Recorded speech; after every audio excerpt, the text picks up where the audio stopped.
En otra información, a partir del día de hoy hasta el próximo viernes se lleva a cabo aquí en la Ciudad de México la Expopymex 2017. ¿Cuáles son los temas centrales de este encuentro? Mire, son la exportación, las energías limpias, la sustentabilidad, las industrias creativas, las tecnologías y además se busca que pequeñas y medianas empresas se incluyan en la renegociación del Tratado de Libre Comercio de América del Norte. Así lo informó el titular de la Secretaría de Desarrollo Económico, Salomón Chertorivsky, quien además señaló que en el encuentro no solo se busca fortalecer lazos con ciudades de Estados Unidos y de Canadá, sino también con ciudades europeas y además fomentar la inversión, así como elaborar y difundir iniciativas frente al escenario económico internacional. Escuchemos lo que dijo Salomón Chertorivsky, titular de SEDECO.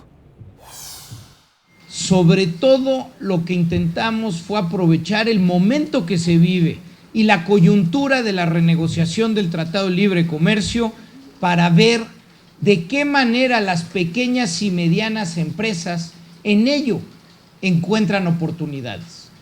¿Cómo hacemos partícipe a la pequeña y mediana empresa en el tema que se está discutiendo a nivel internacional y no solo la gran empresa es la que participa en el diálogo?